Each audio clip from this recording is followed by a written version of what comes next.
Эфирда Саба дулкыннары телевидениесі. Хәерле кич, хөрмәтле телевизор караучылар. Атна информацион программасын башлыйбыз безнең бүгенге чыгарылышта.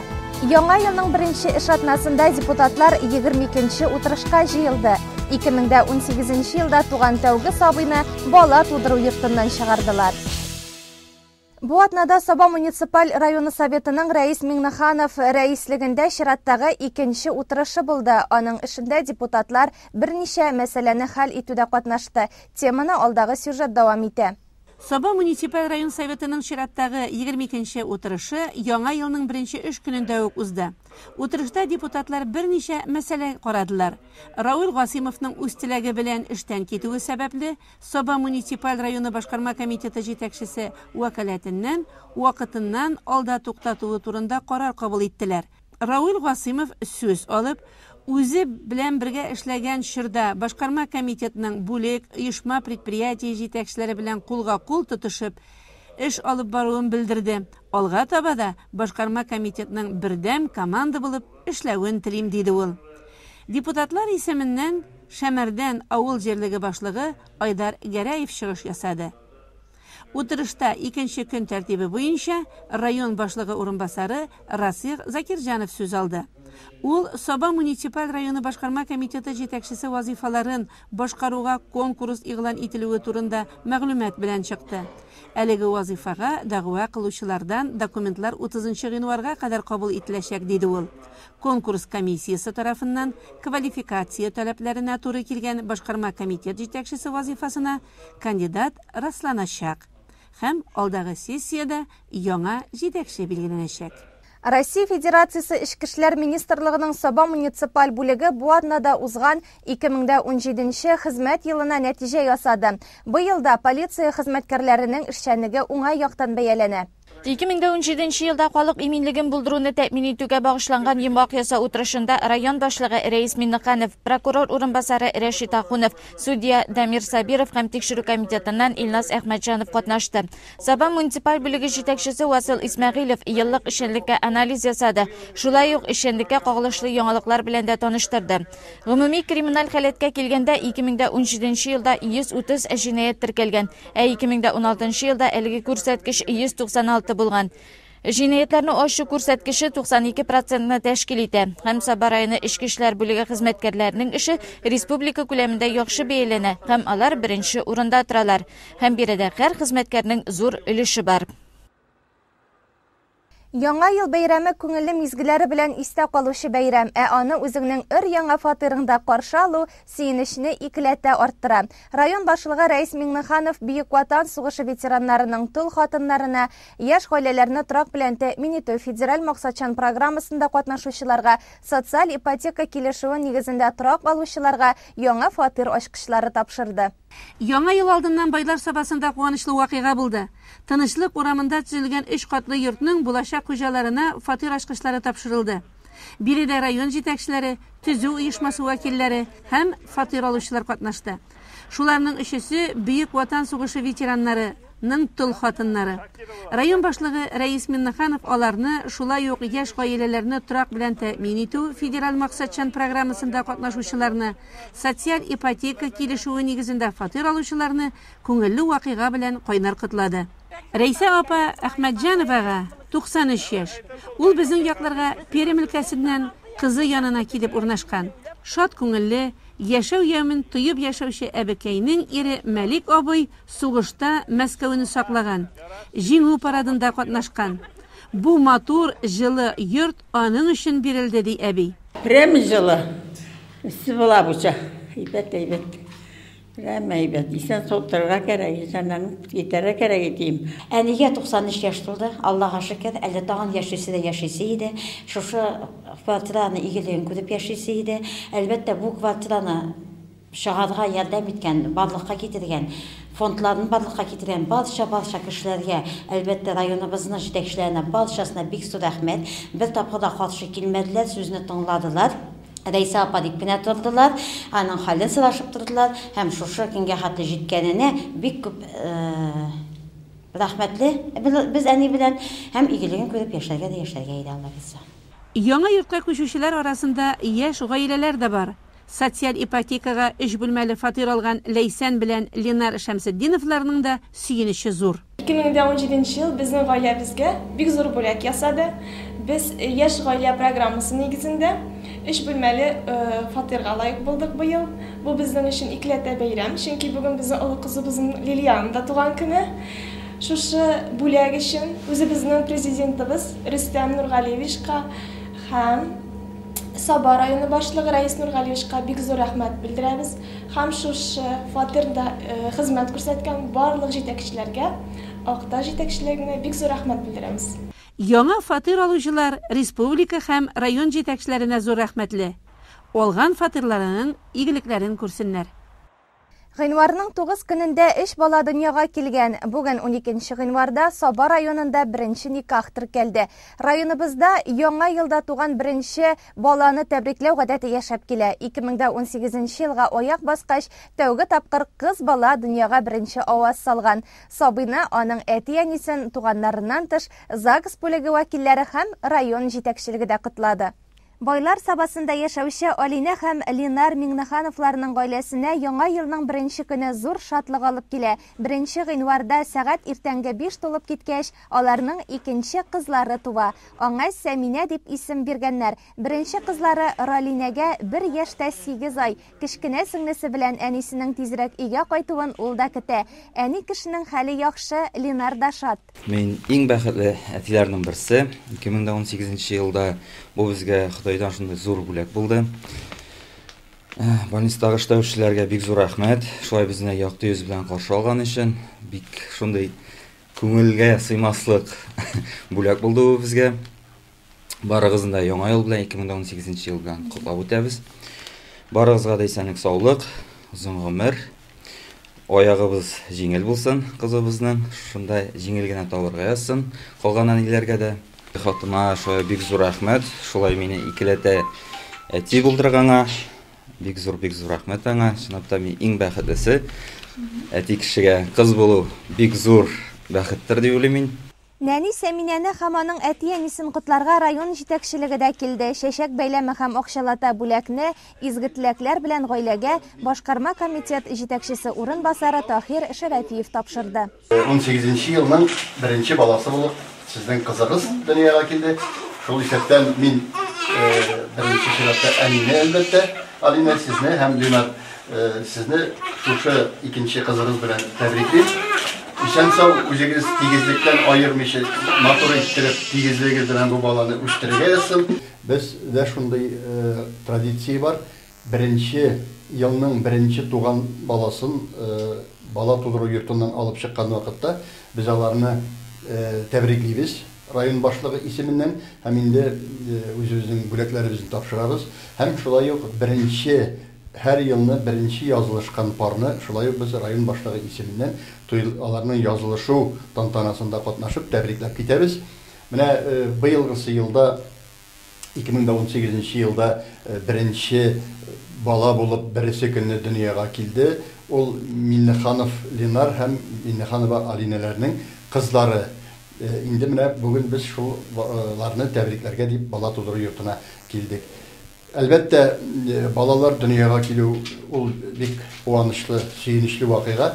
Туучылар санына килгәндә статистикада киме күзәтелә. 2016 елда 366 бала, 2017дә 300 бала туган, берсе уллыкка алынган. Кызганычка каршы 2016 елда 356, 2017 елда 372 райондашыбыз бакыйлыкка күчкән. Миннехановларның кызлары башлап җибәргән ел балалар туу белән безне сөендерә торган ел азагында куанычлы саннар булсын иде дип әйтәсем килә. Һәм инде сау сәламәт сабыйлар районыбызда күбрәк тусыннар иде. Һәрбер бала бу дөньяга үз бәхете белән килә һәм иң мөһиме алар бәхетле сабыйлар булсыннар. Әти-әни тигезлегендә әби-бабайларын куандырып яшәсеннәр. Мин дә 4нче анагым туды менә, бик шат. 4нче анагыз туган инде.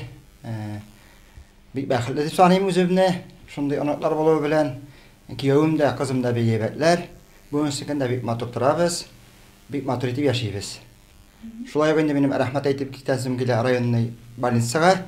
Шул хәтле матур итеп карадылар балаларны, анакларны, 4 анагым да шул Саба больницасында туды. Мин аларга бик зур рәхмәтемне җиткезәм. Бәхетле әти-әни районның ЗАГС бүлеге мөдире Алсу Шайхетдинова кулыннан сабыйның тууы турындагы мәгълүматы рәсмиләштерелгән беренче документны кабул итеп алды. Гаиләдә сабый туу зур шатлык, һәр гаиләгә бу бәхетне татырга язсын. Хөрмәтле телевизор караучылар, безнең атна информацион программасын реклама хукукында урын алачак сюжет дәвам итә. Россия Федерациясы территориясында бушлай медицина хезмәтеннән файдалану өчен пациент теге яки бу медицина учреждениесында иминиятләштерү полисын күрсәтергә тиеш. Полис булмаган яки аның яраклылык вакыты чыккан очракта авыру ашыгыч медицина ярдәменә генә өмет итә ала. Медицина иминиятләштерү полисыннан файдаланучы тагын нәрсә турында белергә тиеш. Бу хакта безгә Акбарс иминият төркеменең Саба филиалы директоры Рафаэль Гумаров сөйләр. Паспорт кебу медицина полисы һәр вакыт үзең белән йөрергә тиеш. Полис хуҗасы пациент хукукларын дигән понятиене белергә тиеш. Ул рәсми рәвештә теркәлгән кагыйдәләр һәм шул нигездә медицина учреждениеләре үзләренә беркетелгән пациентларны кабул итәргә тиеш. Әгәр дә инде ул кагыйдәләр бозыла икән, пациентлар безгә мөрәҗәгать итәләр.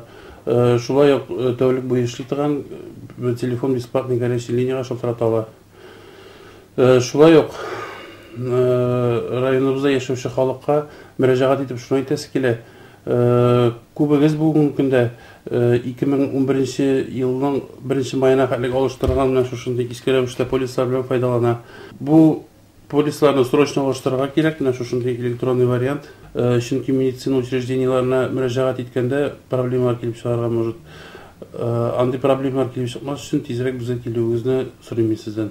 Акбарс иминият төркеме хәзер районыбызда яшәүчеләр өчен «Окей, доктор» дип исемләнгән телевизион медицина сервисында тәкъдим итә. Бөтен республика буенча соралучы бу яңа төр хезмәт табиб белән көндәлек элемтәдә булуына, билгеле бер табиб белгечләр белән аралаша алу мөмкинлеген тәэмин итә. Телефон аша яки видео аралашу ярдәмендә пациент шикләнмәгән күләмдә табиб киңәшләрен, консультацияләр ала ала. «Окей, доктор» телевизион медицина хезмәте гади дә уңайлы да. Мин тәҗрибәле табиб буларак «Окей, доктор» медицина хезмәтен үзенчәлекле, уникаль һәм һәр кешегә дә кирәкле хезмәт дип атасым килә. Һәр районда яшәгән һәрбер кеше үзенә кирәкле табибка язылып, сәламәтлегенә кагылышлы проблемаларны хәл итәргә кирәкле консультациялар алырга мөмкин. Бу бик тә уңайлы. Еш кына авыру кешегә ниндидер бер гади генә мәсьәләне хәл итер өчен дә үзәк шифаханәгә үзенең табибына барырга туры килә. Әлбәттә инде язылган, язылу вакыты, чират тору, кайтырга, китергә сарыф ителгән вакытны исәпкә алганда, «Окей, доктор» телемедицина хезмәте кулайрак вариант булып чыга. Идән чыкмый гына телефоннан яисә видео элемтә ярдәмендә табиб белән аралашып була.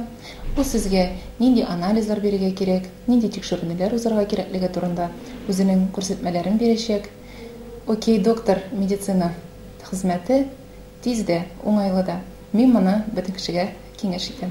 «Окей, доктор» заман медицинаның бүгенге һәм киләчәге. Акбарс иминият төркеме Татарстан Республикасында бу проектны беренче булып тормышка ашырганга бик бәхетле. Шулай ук әйтәсе килә, районыбыздагы эшмәкәрләргә, малый һәм средний бизнеста эшләүчеләргә АБС бизнес дигән яңа страховой продукт барлыкка килде. Якыннарыгызны саклагыз, безгә килегез. Сәламәтлек һәм милкәтегезне саклауда без сезгә булышырбыз. «Окей, доктор» сервисы түләүле хезмәт, аның өчен бер елга абонемент сатып алырга мөмкин.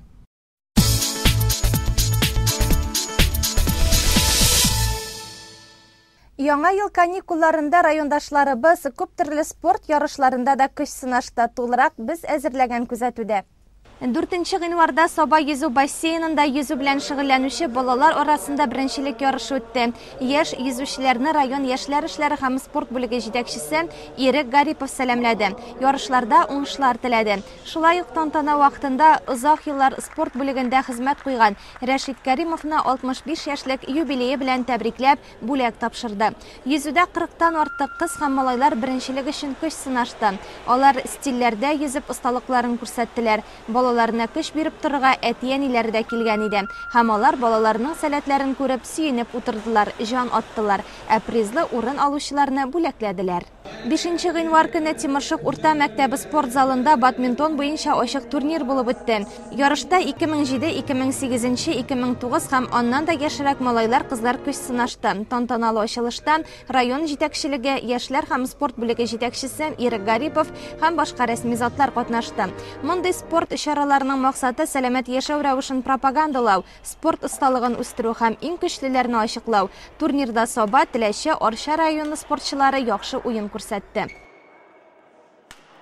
6 гыйнвар көнне балалар иҗат үзәгендә киберфутбол буенча бәйрәм турниры уздырылды. Бу әле яңа спорт түре һәм ул 2нче тапкыр оештырылды. Әлеге интерактив уенда теләге булган һәркем катнаша ала. Спорт түре Бердәм Россия партиясенең җирле бүлеге, Яшь гвардия штабы һәм район яшьләр эшләре һәм спорт бүлеге белән берлектә үткәрелде. Бүген безнең 10 кеше катнаша, ягъни 2 группада 5 кеше, һәм инде шулар арасыннан безнең 2 команда, һәр группадан 4 команда барлыгы чыгачак инде плей-оффка, ягъни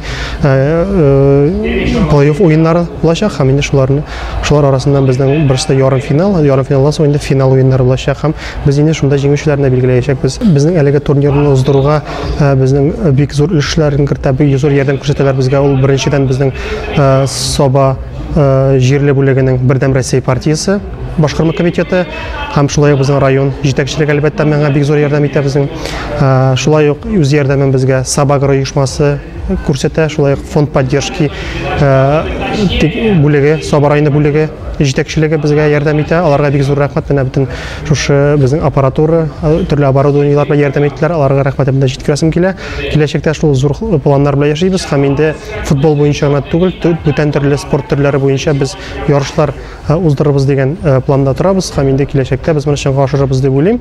Бу турнирда иң яшь катнашучыга 13, иң өлкәненә 29 яшь иде. Яшь гвардия штабы җитәкчесе Айнур Халиев әйтүенчә, спорт түренең максаты яшьләрне берләштерү, фикерләү сәләтен үстерү, интерактив спорт уены аша чын спортка мәхәббәт уяту. Ярышның җиңүчеләре дә билгеләнде. 3нче урынны Алмаз Нигъмәтҗанов, 2нчелекне Язнур Ганиевлар алды. Турнирның җиңүчесе һәм чемпионы булып Дилүс Фәтхуллин танылды. Барысы да Соба егетләре һәм аларга диплом белән бүләкләр тапшырылды. Алга таба киберфутбол буенча районара турнирлар үткәрүдә планлаштырабыз ди оештыручылар. Хөрмәтле телевизор караучылар, атна информацион программасы шуның белән тамам. Саба дулкыннары телевидениесенең бүгенге кичкә булган чыгарылышы алга таба дәвам итә. Безнең каналда калыгыз.